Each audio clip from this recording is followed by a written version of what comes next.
Bonsoir. Quelle joie de vous voir ce soir. Quelle joie de se retrouver pour cette soirée gratitude. Alors pour ceux qui ont suivi le parcours de l'année dernière, il n'y aura rien de nouveau. Ce sera un rappel, un résumé, un condensé des 4 rencontres de l'année dernière. Mais cela permettra à ceux qui nous rejoignent ce soir d'embrayer sur les autres soirées parce que nous aurons ensuite 2 autres thèmes très passionnants sur la gratitude dans les paroles et la communication. Ce sera la semaine prochaine. Et la gratitude dans la société d'hyperconsommation. Voilà, ce sera dans 2 semaines. Voilà des thèmes qui nous rappellent en fait que voilà, nous sommes faits pour la louange, pour la joie, pour la gratitude. Et si vous n'avez pas fait le parcours de l'année dernière, vous retrouverez cela sur Internet, sur le site de la paroisse d'hier, www.paroisse-hier.com, sur la page d'accueil. Vous retrouvez toutes les vidéos de l'année dernière, elles sont disponibles. Et celles que nous allons avoir, vous les retrouverez également par Internet. Vous pourrez écouter ce que nous faisons ce soir. Est-ce que vous allez bien ? Voilà. Alors bravo et bienvenue d'être là ce soir. Bravo, bravo, bravo encore une fois. Ce parcours de la gratitude a été lancé l'année dernière et tout le monde se demandait qu'est-ce que la gratitude ? Quel est l'intérêt de parler de ce mot ? On ne le connaît pas, on ne l'utilise pas beaucoup. Et j'ai beaucoup aimé le Père Gilles qui disait « La gratitude, c'est la bonne attitude ». La gratitude, c'est la bonne attitude. C'est celle qui permet de voir les choses différemment. Nous sommes dans une société un peu, en France en particulier, où l'on râle beaucoup. On voit parfois même les choses de manière négative, d'abord parce qu'elles le sont, il y a des choses qui ne vont pas, mais aussi parce que notre cœur n'arrive pas à voir les petites lumières, les petites étincelles de notre existence. Parce que malgré les difficultés, malgré l'obscurité, dans la nuit, quand on lève le ciel, il y a toujours un peu de lumière dans le ciel. La gratitude, c'est d'apprendre à voir ça, ces petites lumières, ou ces grandes lumières, ces petits cadeaux, ou ces grands cadeaux que la vie peut nous faire. Alors, la gratitude, pour nous, dans une église, il y a 2 raisons de l'étudier. La première, c'est que la gratitude a des effets stupéfiants. La gratitude a des effets stupéfiants, des bienfaits, comme un feu d'artifice sur notre corps, sur nos relations, sur notre psychisme et même sur notre vie spirituelle, sur notre relation à Dieu. Et la gratitude, c'est aussi, je le rappelle, au cœur de la foi chrétienne. Lorsque l'on vient dans une église, à la messe, le mot messe se dit aussi Eucharistie. En grec, ça veut dire merci, rendre grâce. Eucharistie, Eucharistein, en grec, ça veut dire rendre grâce, dire merci. Et c'est donc le cœur, l'attitude de cœur de la foi chrétienne, savoir dire merci. Merci à la vie, merci aux autres, merci à Dieu. Alors, on va commencer page 4 de votre livret. Je vous invite tous à avoir un livret. Et si vous suivez par Internet, peut-être à nous demander, à nous commander ce livret pour que vous puissiez faire les exercices qui sont si importants et suivre l'enseignement. C'est page 4. Alors, les 3 étapes de la gratitude, tout d'abord, un petit rappel. C'est facile, ce sont les 3 R. La gratitude est toujours la réponse à un bienfait. Et c'est un acte qui se déroule en 3 étapes. Première étape, reconnaître. Première étape, reconnaître. Je reconnais, je prends conscience que j'ai reçu un bienfait, que j'ai reçu un cadeau, que j'ai reçu une aide de quelqu'un. Je le reconnais, j'en prends conscience. Deuxième R, vous repérez, c'est R comme ressentir. R comme ressentir. Là, ça se situe au niveau du cœur, des émotions. Je goûte, j'intériorise, je ressens ce bienfait. J'en prends conscience au niveau de ma tête, je ressens au niveau de mes émotions. Je ressens la joie d'avoir reçu un cadeau, par exemple. Je goûte cette émotion. Troisième R, remercier. R comme remercier. Je remercie, je passe à l'acte, j'ai pris conscience, j'ai reconnu un bienfait, j'ai ressenti la joie de ce bienfait, eh bien je remercie. Troisième acte, troisième étape de la gratitude. Je me réjouis de ce que j'ai reçu et je le dis. Je dis merci à la personne qui m'a fait ce cadeau. Vous voyez, la gratitude, en fait, c'est un peu comme un muscle. C'est un peu comme un muscle. Ça ne peut grandir que si je l'exerce. C'est comme un muscle, je ne peux grandir dans la gratitude que si j'exerce la gratitude. Je prends conscience, je goûte, je remercie. Et donc c'est par la répétition des actes de gratitude que je vais grandir dans la gratitude. C'est une habitude qui va devenir comme une seconde nature si je la travaille.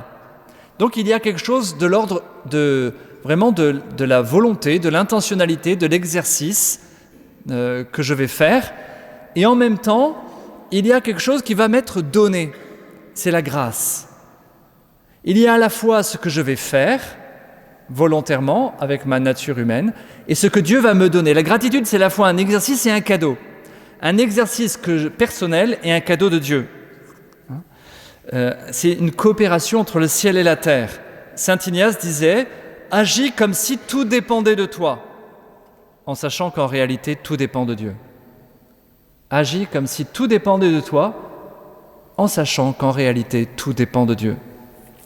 Alors, par exemple, un exercice tout simple que vous pouvez faire à partir d'aujourd'hui, certains l'ont fait, c'est d'acheter un petit cahier sympa, assez joli, et tous les soirs, en vous couchant, vous écrivez sur votre cahier, votre carnet, 3 joies, 3 cadeaux, ou comme disent les jeunes, 3 kiffs. 3 kiffs par jour. 3 kiffs à noter chaque jour. Quels sont les kiffs? Quelles sont les petites étoiles, les petits cadeaux, les petites merveilles de ma journée? J'espère que vous en avez. Il faut apprendre à les repérer, les noter pour pouvoir remercier. Alors on va tout de suite laisser la parole à Johanna qui va nous proposer un exercice.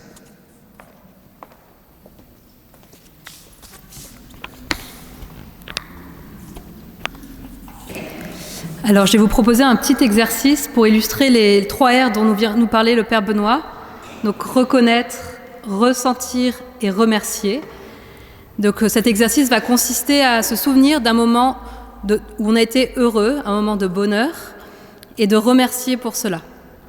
Je vais vous guider pendant cet exercice et je vous inviterai à vous asseoir confortablement, à fermer vos yeux et puis à respirer pour commencer. Voilà, si vous n'êtes pas à l'aise avec cette démarche, il n'y a pas de souci, vous pouvez rester comme vous êtes, c'est parfait. Je voulais aussi vous dire que parfois dans nos vies, on a des choses difficiles à porter, on peut avoir des regrets, et que malgré ça, on a le droit d'être dans la gratitude, et que nous avons besoin de faire ce chemin vers la gratitude. Dieu nous aime comme nous sommes, et c'est parfait comme nous sommes.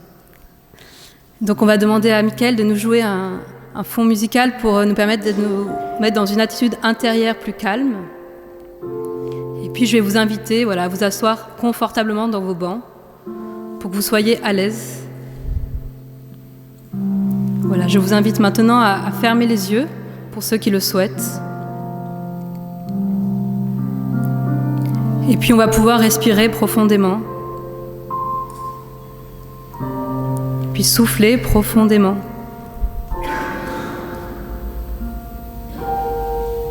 Inspirez profondément.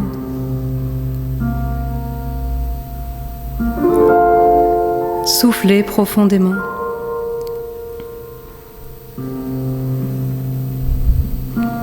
Inspirez profondément. Soufflez profondément.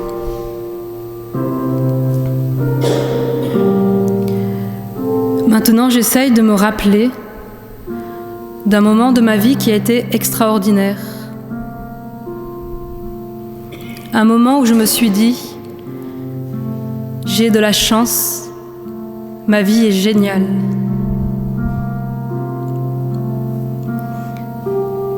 Cela peut être une promenade dans la nature, un événement familial,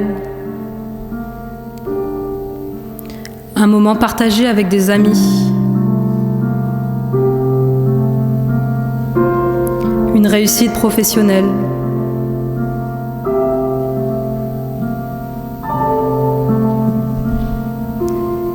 Je laisse remonter ce souvenir dans mon cœur.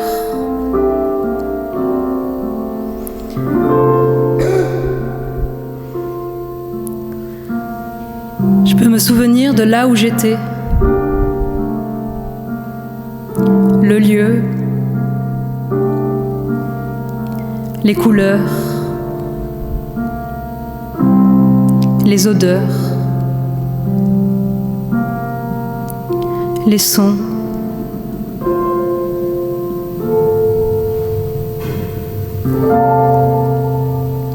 Je peux aussi me souvenir des personnes qui étaient avec moi.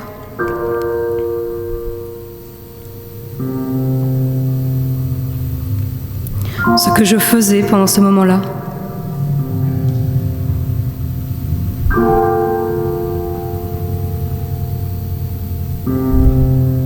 Qu'est-ce qui a fait que ce moment a été extraordinaire ?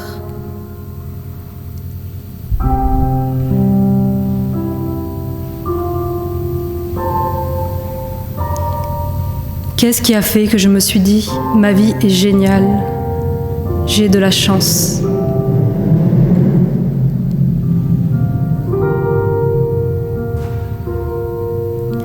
Je peux me demander quel sentiment j'avais dans mon cœur à ce moment-là.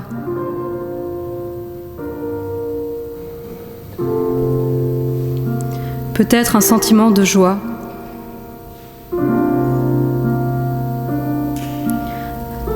Un sentiment d'émerveillement.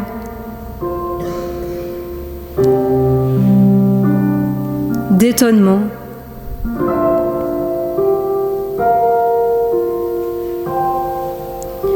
Peut-être que c'était de la gratitude.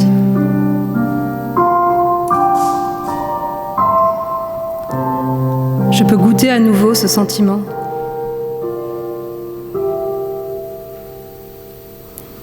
Et je peux dire merci. Merci à la vie de m'avoir donné cet instant. Merci pour chacune des personnes qui étaient avec moi, qui ont partagé ce moment.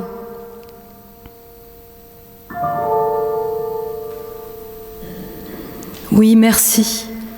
J'ai de la chance d'avoir vécu ce moment. Je peux remercier le Seigneur pour ma vie. Merci Seigneur pour ma vie. Merci pour ce que je suis.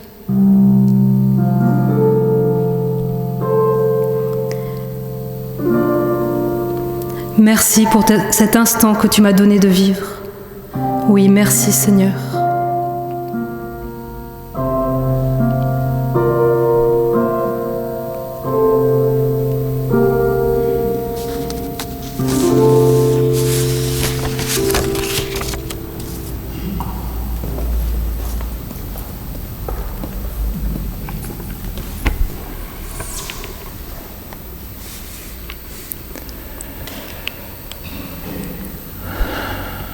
Ça va? Ça va? Voilà, comme ça fait quoi en fait? Ça fait quoi? Je pense que pour plusieurs, ça fait du bien, hein, de se poser, de méditer, si vous avez pu entrer dans cet exercice, peut-être que ça a été plus difficile pour d'autres, peu importe, c'est pas grave.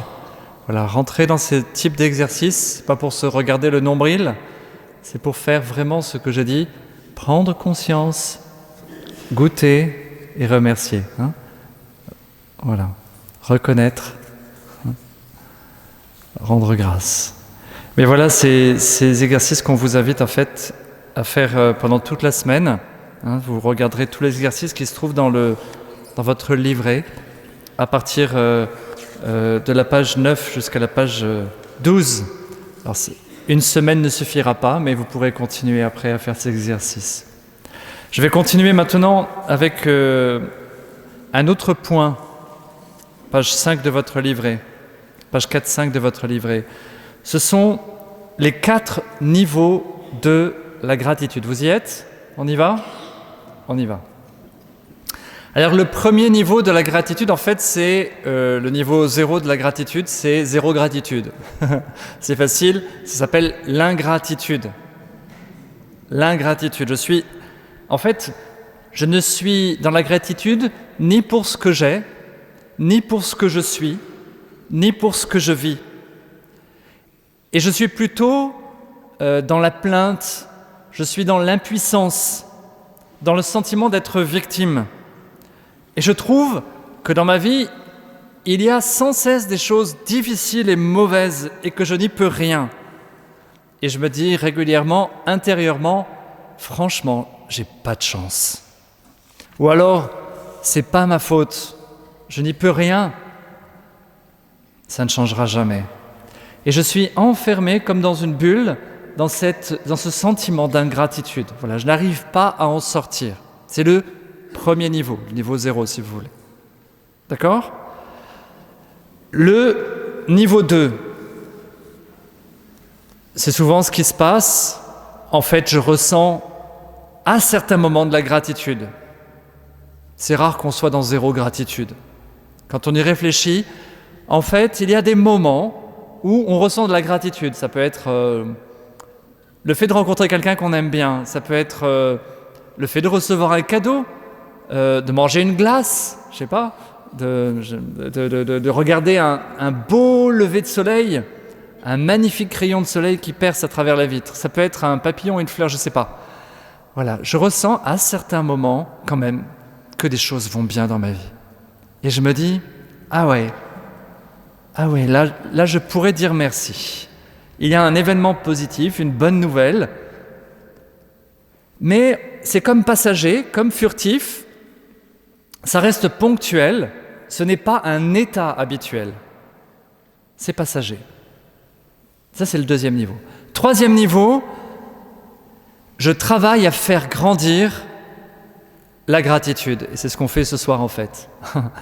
En venant ici, on essaye au moins de passer du niveau 1 et 2 au niveau 3. Je vais faire grandir la gratitude. Alors ça demande de la bonne volonté, ça demande de réfléchir à ce qu'est la gratitude et de se connecter souvent, régulièrement en tout cas, à l'émotion de gratitude. Je le fais volontairement, intentionnellement, et la gratitude est présente régulièrement dans ma vie. Alors je vais avoir de la gratitude pour les bonnes choses, je vais essayer de les repérer les bonnes choses, les goûter, dire « Ah oui, ça j'ai de la chance, ça c'était super, ça c'était chouette », ce qu'on a fait tout à l'heure en fait. Mais même dans les difficultés, je vais essayer de trouver une petite lumière. Bien, de cette manière-là, je vais franchir un palier et j'apprends à vivre dans le beau temps ou le mauvais temps avec une forme de gratitude. Et petit à petit, va se créer en moi ce qu'on appelle une vertu, la vertu de la gratitude. C'est comme une habitude. En philosophie, on dit un habitus. Ce n'est pas forcément encore une vertu installée, mais je progresse, malgré les difficultés. Ce n'est pas forcément spontané et facile, ça peut être difficile, mais je progresse et je veux progresser. Franchement, c'est ce que vous faites ce soir. Et c'est ce qu'on va faire pendant ces semaines-là.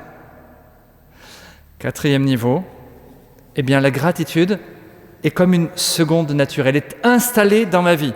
La vertu de gratitude est installée dans ma vie. Eh bien, ça devient quelque chose d'habituel. Lorsque je rencontre une joie, et même lorsque je rencontre une difficulté, je sais, j'arrive à dire merci, à rendre grâce, à voir ce qui va. Et même les difficultés, je peux les voir comme des opportunités. Et je passe de la gratitude conditionnelle, c'est-à-dire que je suis dans la gratitude quand tout va bien, à la gratitude inconditionnelle, c'est-à-dire indépendamment de ce qui m'arrive. Cela devient un véritable trait de caractère, une caractéristique de ma personnalité. Et quand les gens me rencontrent, ils pourraient me dire « Mais tu as de la chance, toi, tu es toujours positif, tu es toujours dans la gratitude, tu vois toujours le bon côté des choses. » En fait, ils ne savent pas que ce n'est pas une chance, c'est un travail. C'est un travail avec la grâce de Dieu. Je me suis entraîné et j'ai demandé à Dieu de m'aider. Peu à peu, la gratitude devient plus facile. J'ai moins d'efforts à faire pour maintenir en moi l'attitude de gratitude. Alors je peux, en fait, ce 4e palier, progresser jusqu'à la fin de mes jours et jusque dans l'éternité. Parce que, en fait, dans la gratitude, on peut toujours progresser. Même quand c'est devenu une habitude, même quand c'est devenu une seconde nature, je peux progresser comment ? Je peux progresser, par exemple, dans la rapidité. La rapidité à entrer dans la gratitude. Voilà, je reçois une difficulté, je rencontre une difficulté, parfois je vais râler pendant quelques secondes et puis basculer dans la gratitude. Alors je peux passer de quelques heures de bouderie à quelques minutes, à quelques secondes, parfois presque instantanément, difficulté, je dis « c'est pas grave, allez on y va ». Vous voyez ? La rapidité avec laquelle je retrouve la gratitude. Je peux grandir en rapidité, je peux grandir en intensité. C'est intéressant. L'intensité, c'est-à-dire que je vais ressentir la gratitude de plus en plus fortement. Au début, c'est « ouais, c'est sympa, ok, je vois ce qui est positif dans cette situation. Ah, c'est super en fait, il y a ça que j'ai rencontré, il y a ça, il y a ça, il y a ça, et ça va me donner vraiment une grande joie. » Et puis, la gratitude en largeur, c'est-à-dire dans le domaine pour lequel j'ai de la gratitude. Ça peut grandir, parce que je peux avoir de la gratitude pour certaines choses et certaines situations et certaines personnes, et puis je vais étendre peu à peu le champ de ma gratitude dans le nombre des personnes, non pas celles que je connais, mais même celles que je ne connais pas, même les gens avec qui c'est difficile, même mes ennemis. Je vais peut-être avoir de la gratitude pour de plus en plus de personnes et de plus en plus de situations, de plus en plus de gens. Attention, attention, attention. Ça ne veut pas dire que je ne vais plus avoir d'épreuves. Je ne vais pas entrer dans une nouvelle bulle, passer de la bulle de l'ingratitude à la bulle de l'ingratitude, de la bulle de l'ingratitude à la bulle de la gratitude, et vivre comme si de rien n'était. Non, je vais rencontrer des difficultés, comme tout homme, comme toute femme, comme chacun de nous rencontre tous des difficultés, des épreuves, mais j'ai en moi un muscle, une capacité, une force, une dynamique, une énergie qui me permet en tout temps de goûter profondément une joie et une paix profonde. Voilà. J'ai la certitude que tout peut me profiter. Ça va ? Troisième partie, 4 attitudes puissantes pour vivre la gratitude dans les contrariétés. Alors je parle bien des contrariétés, je ne parle pas des grosses épreuves. Les énormes épreuves, on en connaît aussi. Je ne parle pas de ça. Dans les énormes épreuves, c'est un autre exercice encore. Et on l'a fait l'année dernière au début du carême. Vous pouvez retrouver la vidéo sur le site de la paroisse sur la question des grandes épreuves. Ça, c'est un sujet particulier. Je veux bien le dire. Faites bien attention. Là, je parle des difficultés de la vie quotidienne. Un pneu qui crève, une carte bleue qui est coincée dans l'appareil, je me tords la cheville, je me cogne la tête contre le mur. Voilà. OK ? Alors, je vous propose 4 C. 4 C. Premier C, je vous le dis, vous le notez, c'est intéressant. C'est intéressant. C'est intéressant. Lorsqu'il m'arrive quelque chose, par exemple, je casse la clé dans la serrure. Je casse la clé dans la serrure et je suis bloqué devant la porte. Spontanément, je vais râler. Je vais dire « Oh non, Vous voyez ? Mierda ! Encore raté, caramba ! Comment je vais faire maintenant ? C'est malin. Tu vas faire quoi maintenant ? Je ne sais pas quoi faire. Et puis, j'ai pas de double. Et puis, il n'y a personne dans la maison. Et puis, je vois tout ce qui ne va pas et j'accumule les trucs. Et puis, si je casse la clé du point de vue de la gratitude, je casse la clé dans la serrure, je pourrais me dire tiens, c'est intéressant. Tiens, c'est intéressant. Vous voyez, je change mon vocabulaire. J'utilise un vocabulaire différent et décalé pour m'aider à ne pas râler, à ne pas me dire encore j'ai la poisse, encore une tuile, ça tombe toujours sur moi, j'ai pas de chance, c'est toujours la même histoire, il n'y a qu'à moi que ça arrive, etc. Je le savais bien. Par exemple, tiens, c'est intéressant, ma voiture ne démarre pas.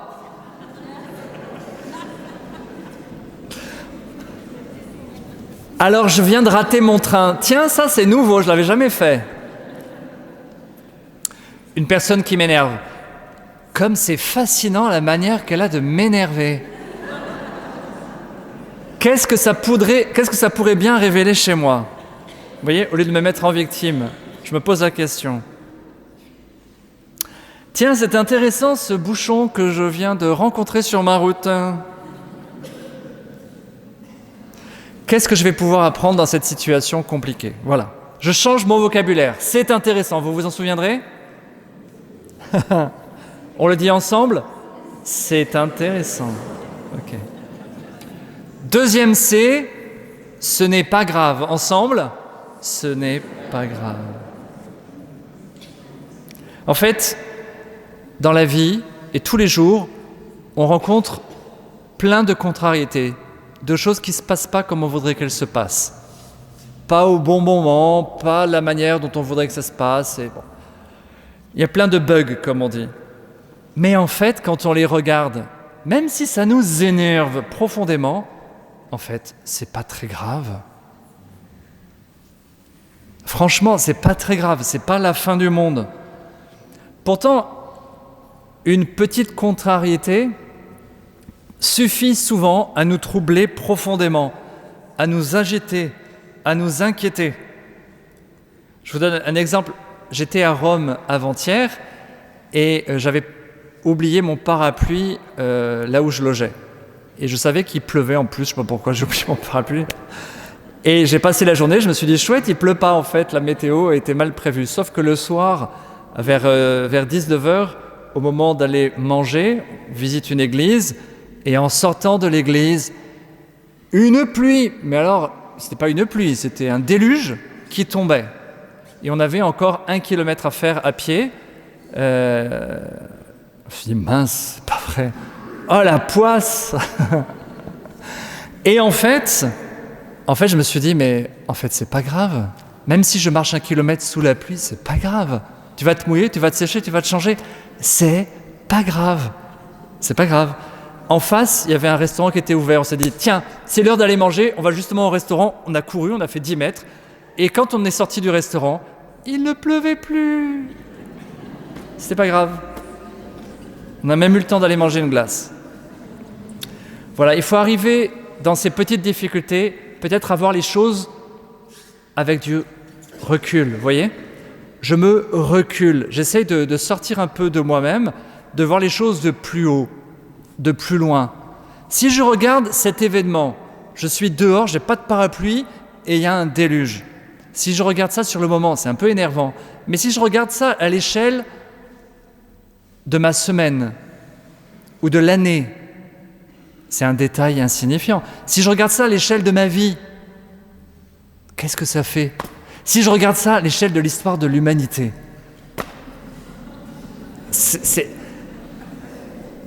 mais c'est rien, c'est pas grave. On le redit ensemble ? C'est pas grave. C'est pas grave. Il y a un épisode dans l'Évangile qui me fait penser à ça. C'est dans l'Évangile de Luc. Jésus va chez Marthe et Marie et Luc raconte que Marie écoute Jésus et que Marthe est en train de faire le service. Et Marthe, au bout d'un moment, est énervée parce que sa sœur la laisse tomber. Elle écoute Jésus sagement. Et Marthe va voir Jésus en lui disant « Quand même, Seigneur, tu pourrais dire à ma sœur de m'aider parce qu'elle écoute, c'est sympa, mais moi, je reste toute seule à faire le service. » Toute ressemblance avec une situation déjà vécue, c'est absolument fortuite. Et qu'est-ce que répond Jésus ? Marthe, Marthe, tu t'agites, tu t'inquiètes et tu te fais du souci pour beaucoup de choses. Pourtant, une seule est nécessaire. Et Marie a choisi la meilleure part. Elle ne lui sera pas enlevée. Voilà, parfois on s'agite, en plus on se compare, on râle, etc. Mais c'est pas grave. Si Marie a envie d'écouter et que moi j'ai envie de servir, c'est pas grave. Ok. Donc c'est pas grave. Troisième C, c'est utile. C'est utile. On répète ensemble ? C'est utile. Alors, voir les contrariétés, les petites contrariétés, comme une occasion de grandir. Voilà. Les petites contrariétés ne sont pas juste là pour m'agacer, elles sont aussi très utiles, en fait. Elles m'apprennent à progresser, à me dépasser, à m'exercer à la gratitude, m'exercer à la patience, m'exercer à l'humilité, m'exercer au partage, à la louange, à la joie. Elles sont un entraînement du point de vue de la vertu de gratitude pour pouvoir affronter plus tard de plus grandes épreuves, un peu comme la musculation. Je vous donne un exemple. j'étais il y a quelques semaines en Israël avec un pèlerinage. Et j'ai fait 2 pèlerinages l'un à la suite de l'autre. Et à la fin du premier pèlerinage, je ne le ressentais pas, mais j'étais crevé, j'étais épuisé. Et dans le matin du dernier jour, je monte dans le bus et je me casse la figure sur la première marche. Je me suis fait mal au tibia, je remonte, je vais chercher mes affaires, je redescends, certains étaient avec moi, ils me disent « Mais père, qu'est-ce qui vous arrive? Il y a du sang partout !» Alors en fait, moi je n'étais pas rendu compte, en fait je m'étais vraiment fracassé le tibia et comme je ne sentais pas ma fatigue, je voulais aller de l'avant et en fait je saignais. Mais vraiment, il y avait du sang partout dans le bus, il y en avait sur les marches, il y en avait par terre, etc. Alors il y a plein de petites dames qui se sont précipitées, « Oh mon père, on va vous soigner, on a ce truc, etc. » Et alors, j'ai eu mon petit pansement et tout ça, j'étais un peu livide, j'avais un peu mal au cœur, bon ok. Et en fait je me suis dit, en fait ça a été utile parce que je me suis dit, Benoît, tu vas falloir que tu te calmes. Il y a un autre groupe qui arrive dans 48 heures, tu vas te reposer. Ok ? C'était comme un signal d'alarme en me disant « stop, calmos ». Vous voyez ? Comment une contrariété, c'est pénible quand même à la fin d'un pèlerinage, la veille d'un autre, de se faire mal avec des pansements, machin, il faut faire un truc. Mais c'est pas grave d'abord. Et puis c'est utile, ça m'a dit « stop, calmos, repose-toi, dors, et après tu verras ». Voilà, changer son regard sur les contrariétés. 4e niveau, 4e C, c'est drôle. C'est drôle. On répète ensemble. C'est drôle. En fait, nos histoires, parfois, celles que je viens de vous raconter, qui sont très contrariantes, deviennent parfois des histoires drôles, et parfois même nos meilleures histoires drôles. Alors là, je pourrais vous en raconter des milliers. Dans le même voyage, c'est pas très grave ce qui m'est arrivé, mais ça m'a profondément énervé sur le moment. Comme j'ai pas de cheveux, je sais pas si vous avez remarqué, comme il fait froid, alors en temps de froid, en hiver comme en été, je mets toujours une casquette, parce que l'hiver pour pas avoir froid, et l'été pour pas avoir des coups de soleil. Okay, donc j'ai toujours une casquette sur la tête. Et après le deuxième pèlerinage, après le deuxième groupe en Israël, je suis toujours en Israël, je sors, je passe les contrôles à l'aéroport, je sors toutes mes affaires, vous savez, il faut toujours tout sortir, sa ceinture, ses chaussures, ses machins, ses clés, c'est pénible, on en a partout et après il faut tout retrouver de l'autre côté. Je passe le contrôle, je fais 200 mètres et je me dis mince, ma casquette, elle est passée où? Ah, j'étais dégoûté parce que je n'avais pas perdu pendant 3 semaines. On avait traversé Israël, j'avais fait 2 fois la boucle en Israël, j'avais fait tous les hôtels, toutes les marches, j'avais jamais perdu, j'avais toujours fait attention à ne pas perdre ma casquette, je n'avais pas oublié dans le bus. Et au moment de passer au sortir d'Israël, je perds ma casquette, j'étais furieux. Je n'étais pas content, j'étais pas content. Je n'étais pas dans la gratitude. Hein. Et en fait, quelques semaines après, on a fait des retrouvailles entre pèlerins. Et à ce moment-là, j'ai raconté cette histoire. Je ne sais pas pourquoi, j'ai raconté cette histoire-là. Et il y a Michel et Janine qui sont venus me voir après, qui m'ont fait « Ah, on a appris que vous aviez perdu votre casquette. Oh, ça tombe bien, on en a une à vous donner, si vous voulez. » Et ce soir, ils m'ont amené ma nouvelle casquette. Pour la montrer.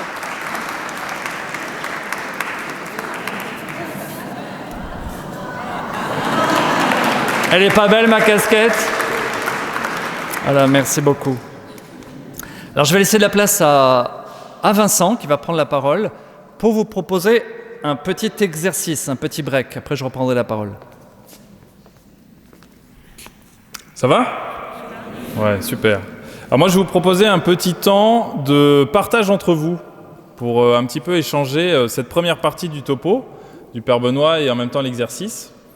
Donc pour ça, je vais vous demander, si vous le souhaitez, on va pas bouger dans tous les sens, mais vous retournez avec vos voisins pour faire des petits groupes de 5 ou 6 à peu près. Donc je vais vous donner trois questions qui peuvent vous aider un petit peu pour l'échange. Alors première question, kiff de la journée, moment de gratitude de la journée ou de la semaine. Deuxième question, qu'est-ce qui m'a marqué dans l'enseignement du Père Benoît? Qu'est-ce qui m'a touché? Et troisième question, est-ce que j'ai un événement où la gratitude m'a aidé à passer une contrariété, un moment de contrariété où la gratitude m'a aidé?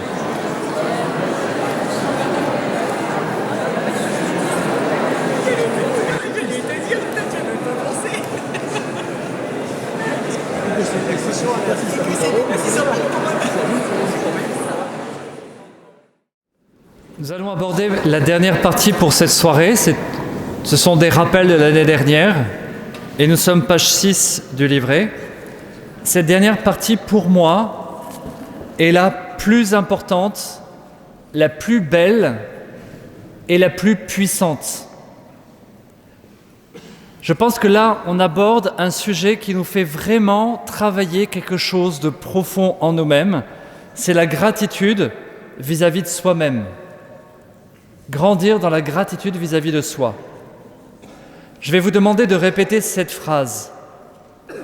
Je suis une merveille. Alors, il y en a qui ont eu du mal à le dire et d'autres qui l'ont dit en rigolant. Et quand je le dis en rigolant, c'est que j'y crois à moitié. Je suis une merveille. On se dit souvent, en fait, et on nous l'a tellement dit peut-être, je ne suis pas un cadeau. Je suis nul. Je suis rien. Je n'ai aucun talent. J'ai raté ma vie. Je suis raté. Je voudrais vous dire d'abord qu'en fait, la Bible dit exactement le contraire et pour tout homme. Pour toute personne, voilà ce que dit la Bible. C'est dans la première page, Genèse chapitre 1. Dieu dit « Faisons l'homme à notre image, comme notre ressemblance ». Dieu créa l'homme à son image. À l'image de Dieu, il le créa. Homme et femme, il les créa. Tout homme, toute femme, toute personne humaine est image de Dieu. C'est pas nul, c'est pas rien, c'est quelque chose.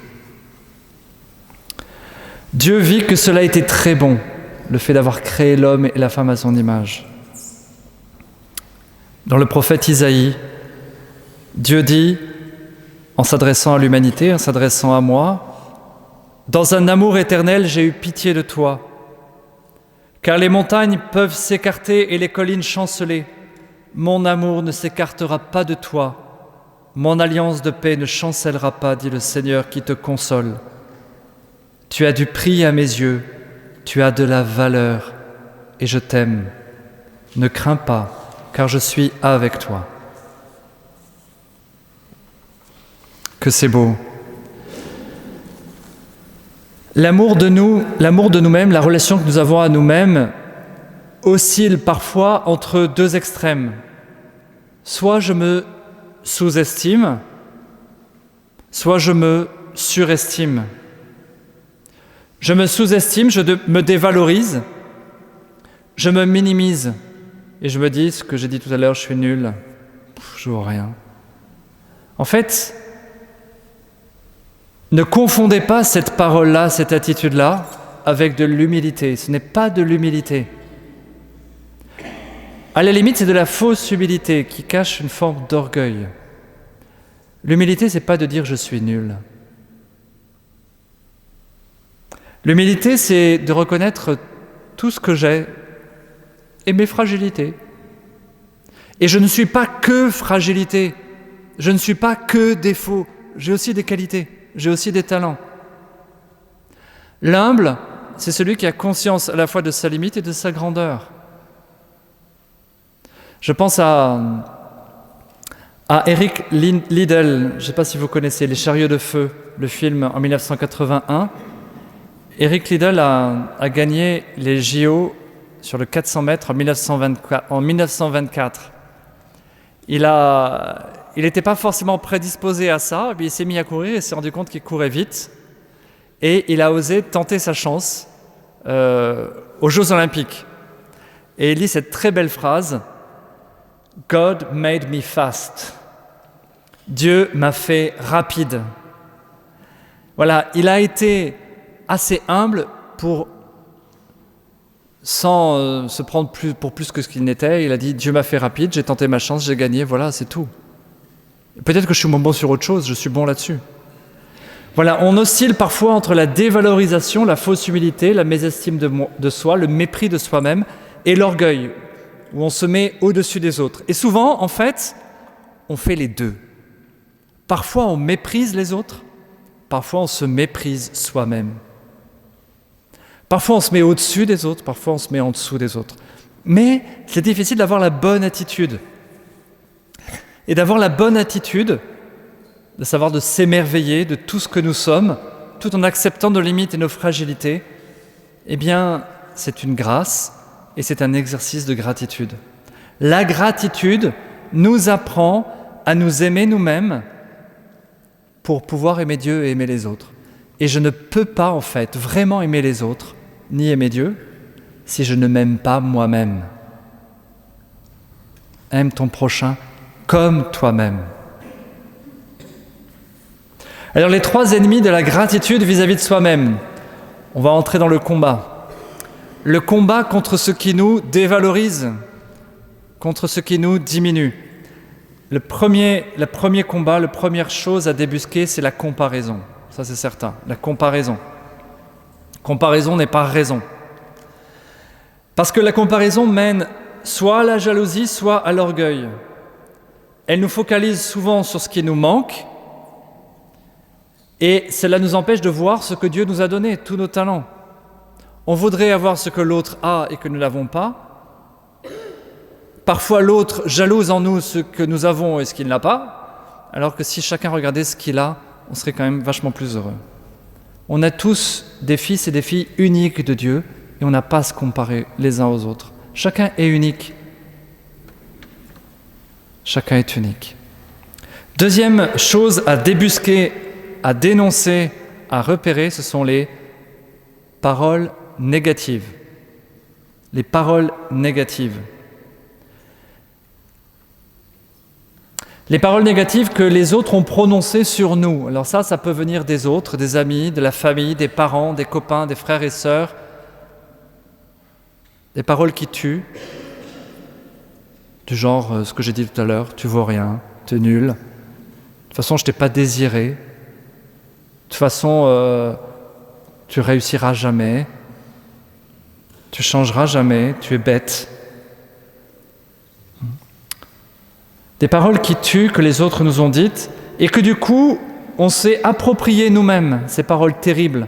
Et on se dit soi-même, je suis bête, je sais rien faire, personne ne m'aime, je n'y arriverai jamais, je ne sers à rien, je n'y peux rien, je ne changerai jamais, je suis comme ça. Alors ces paroles, je vous en supplie, ces paroles sont fausses, sont toutes fausses. Ce sont des mensonges. On en reparlera la prochaine fois. Ce sont des mensonges. Personne n'est nul. Personne n'est pas aimable. Personne n'est laid. Personne n'est idiot. Ce n'est pas possible. Ce n'est pas possible. Ces paroles sont fausses et elles sont extrêmement toxiques, extrêmement destructrices. Il faut les rejeter absolument. Je pense qu'il faut peut-être faire cet exercice de repérer ces paroles qu'on m'a dites, que j'ai crues et que je me dis. Les écrire et éventuellement même les brûler. Les déposer aux pieds du Seigneur en disant « Voilà, libère-moi de ces paroles qui ne sont pas vraies et dont je veux me détacher. » Troisième ennemi de la gratitude vis-à-vis de soi-même, c'est une vision négative de mon histoire personnelle. Vision négative de mon histoire personnelle. Nous avons tous rencontré des difficultés dans notre vie, des épreuves. Et on passe de ces faits objectifs. Objectivement, j'ai vécu des épreuves, des séparations, des deuils, des maladies, des contrariétés, des accidents de la vie. On a tous vécu ça. mais je passe de cela à une sorte de musique intérieure qui fait que je m'identifie à ces faits négatifs, ces difficultés, pour faire de moi une plainte perpétuelle, comme une musique de fond. De toute façon, tout va mal. De toute façon, ça ne marchera jamais. De toute façon, je suis dans l'échec permanent et je vais d'échec en échec. Vous voyez ces paroles qu'on se dit et on devient finalement victime. On n'arrive plus à prendre le dessus, on n'arrive plus à se relever. Et ce n'est pas parce que j'ai eu des deuils, que j'ai connu dans ma famille des séparations, de la violence, que j'ai raté mes études, que j'ai rencontré des addictions, la drogue ou l'alcool, que j'ai rencontré des mauvaises personnes entre guillemets, ou des personnes qui m'ont emmené sur un mauvais chemin. Ce n'est pas pour ça que je n'ai pas de chance. Ce n'est pas pour ça que Dieu ne m'a oublié. Ce n'est pas pour ça que je n'ai pas de la valeur. Voilà, quels sont ces événements négatifs, difficiles, qui font que je me suis donné une personnalité, je me suis identifié à ces événements, alors que ce ne sont que des événements dans ma vie, ce n'est pas toute ma vie. Troisième autre point, je voudrais maintenant vous présenter 3 remèdes, justement. Je vous ai présenté 3 ennemis de la gratitude. Du coup, 3 remèdes pour en sortir. Premier remède, c'est la transformation de mes paroles. Remplacer les mauvaises paroles sur moi-même par des paroles de bénédiction. Plutôt que je suis nul, je ne vaux rien, je casse tout ce que je touche et je n'y arriverai jamais, qui sont des mensonges, des contre-vérités, des paroles toxiques qui ne servent à rien, sinon à m'enfoncer, eh bien je vais dire plutôt, en fait, je suis aimé de Dieu. J'ai du prix aux yeux du Seigneur. Je suis l'enfant bien-aimé de Dieu. Je suis béni par le ciel. J'ai de la chance. Je ne crains rien. Je ne crains dégain. Dieu me protège. Je suis dans sa main. Je suis rempli de talents. J'ai des talents. J'ai des capacités. J'ai des dons, j'ai des charismes. J'ai des qualités. Je suis capable. J'ai été désiré par Dieu. Si j'existe, vous savez que si vous existez, même si vos parents ne savaient pas qu'ils vous concevaient en vous concevant et que peut-être ils auraient voulu un garçon plutôt qu'une fille ou vice-versa, en fait, Dieu vous a voulu comme vous êtes. Dieu vous a voulu comme vous êtes. Et vous êtes même désiré par lui de toute éternité.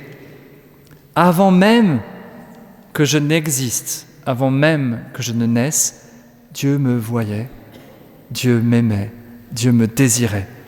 Et donc j'ai une valeur infinie, une valeur incroyable, insurpassable, indestructible. Deuxième remède pour grandir dans la gratitude vis-à-vis de moi-même, c'est justement accueillir cet amour inconditionnel de Dieu. Accueillir cet amour inconditionnel de Dieu. L'amour de Dieu ne dépend pas de ce que je fais. Dieu m'aime inconditionnellement, même si je suis le pire des pécheurs, même si je suis le pire des mécréants, même si j'ai blasphémé, même si j'ai fait les pires choses qui peuvent se faire sur la terre, Dieu m'aime quand même et m'aimera toujours. Parce qu'il m'a créé et qu'il sait que je vaux plus que ce que j'ai fait. Tu vaux plus que ce que tu as fait. Eh bien, Dieu est prêt à chaque instant à me donner sa miséricorde, à me pardonner. Est-ce que je suis prêt à ouvrir mon cœur, à recevoir cet amour, ce pardon, cette miséricorde ? Des prêtres sont à votre disposition, messieurs, dames, dans l'Église. Si vous voulez déposer ces poids lourds de votre vie, ces choses trop lourdes, allez les voir, parlez-leur, dites-leur, là j'ai bugué, là c'est trop difficile, j'ai besoin du pardon du Seigneur. Parce que Dieu vous aime, bonne nouvelle, Dieu vous aime. Vous êtes aimé, vous êtes aimable. Puisque vous êtes aimé, vous êtes aimable. Troisième remède, eh bien notez concrètement, en relisant votre vie, les petits signes de Dieu, les signes de l'amour du Père dans ma vie. les signes de l'amour du Père dans ma vie. Hein? Notez les moments où Dieu m'a aidé, m'a consolé, m'a donné la force, m'a montré son amour. Hein? Il y a ce psaume magnifique, « Le Seigneur est mon berger, je ne manque de rien. Sur des prés d'herbes fraîches, il me fait reposer. Il me mène vers les eaux tranquilles et me fait revivre. Il me conduit par le juste chemin, pour l'honneur de son nom. Et si je traverse les ravins de la mort, je ne crains aucun mal. Car tu es avec moi, ton bâton me guide, il me rassure. » Voilà, pour cette dernière partie avant un temps d'adoration, je vais laisser à nouveau la parole à Johanna, qui va nous faire entrer dans un exercice de gratitude vis-à-vis de nous-mêmes.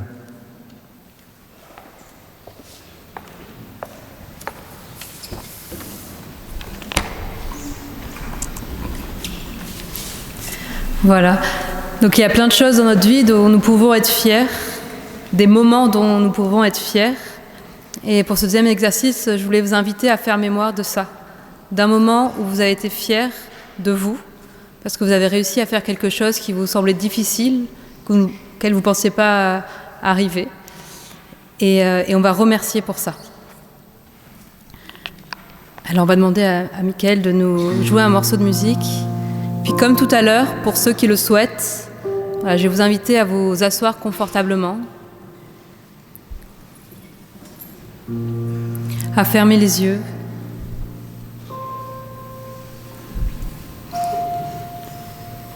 et à respirer profondément.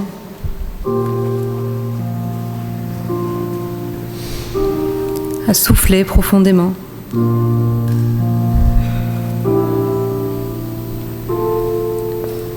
Inspirez profondément.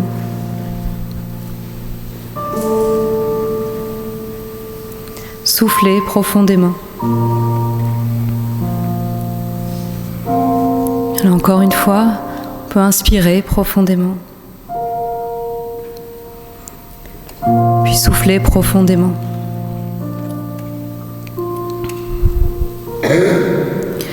Maintenant, je peux faire revenir à mes mémoires un moment où j'ai fait quelque chose dont je suis fière.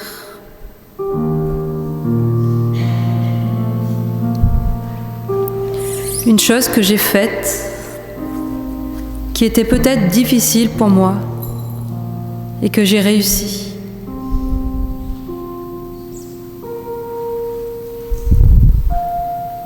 Je me souviens de cette chose. Je la laisse remonter dans mon cœur.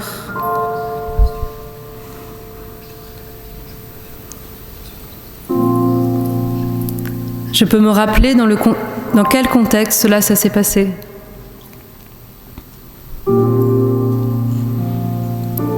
Où j'étais. Avec qui j'étais.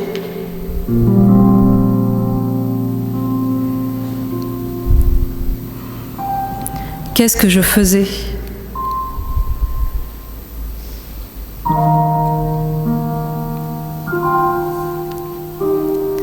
Comment ça s'est passé ?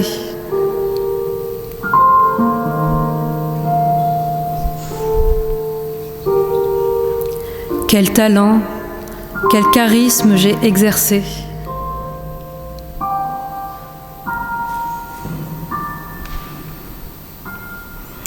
Je peux me demander pourquoi je suis fière de ça. Pourquoi je suis fière de moi ?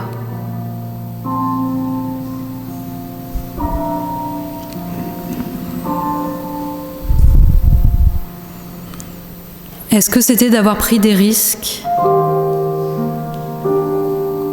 d'avoir été audacieux ? Est-ce que c'était d'avoir dépassé mes limites, d'avoir surmonté une peur ?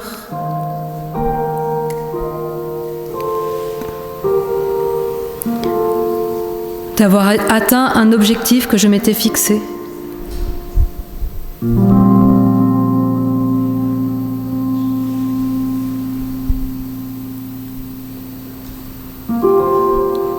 Est-ce que c'était d'avoir tenu bon ?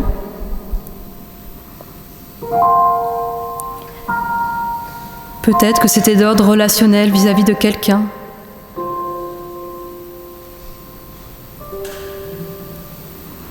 Je peux me poser cette question. Quel était le sentiment qui habitait mon cœur à ce moment-là ?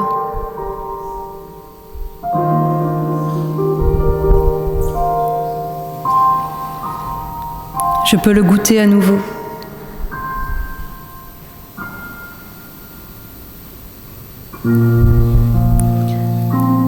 Je peux ressentir à présent un sentiment de fierté légitime, un sentiment de joie.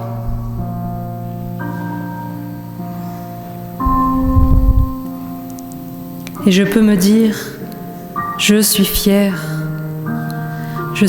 de moi, je suis fière de ce que je suis fière de ce que j'ai fait.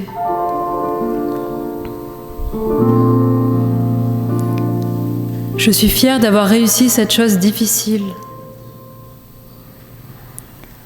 Je suis fière d'avoir fait quelque chose de grand, quelque chose de beau, quelque chose de bon.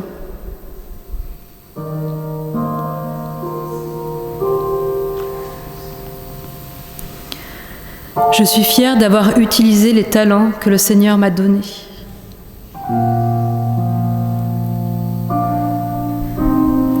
Je suis fière d'avoir pu les mettre au service des autres.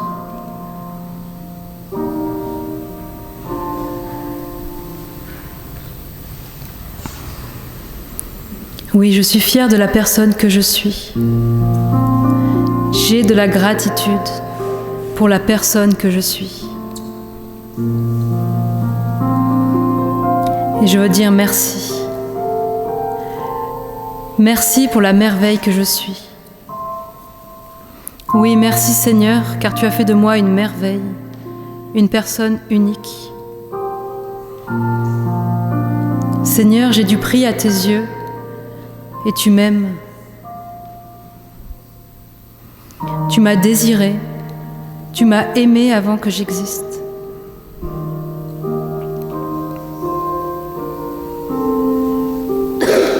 Merci Seigneur d'avoir confiance en moi et de me donner la chance de pouvoir faire des choses extraordinaires pour ce monde. Oui, merci Seigneur d'avoir déposé en moi des talents, des charismes. Merci de me donner des occasions de les exercer, de les utiliser.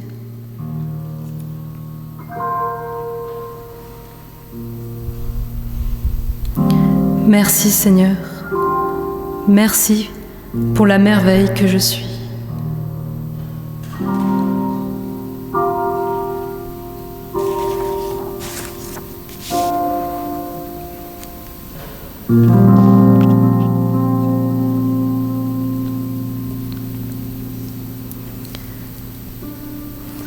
Voilà, alors on va finir cette soirée par un temps d'adoration. Donc Jésus va venir dans l'hostie sur l'autel. Je voulais vraiment vous inviter à déposer tout ce que vous avez dans le cœur, vos joies, vos moments de gratitude. Mais n'hésitez pas aussi à déposer toutes vos souffrances, vos difficultés, tout ce qui est lourd dans votre vie, de vraiment venir les déposer aux pieds de Jésus, de lui confier tout ça. Que vraiment Jésus puisse nous aider à avancer sur ce chemin de gratitude. Voilà, pendant ce temps d'adoration, donc vous avez toujours des prêtres qui sont disponibles si vous voulez aller les rencontrer.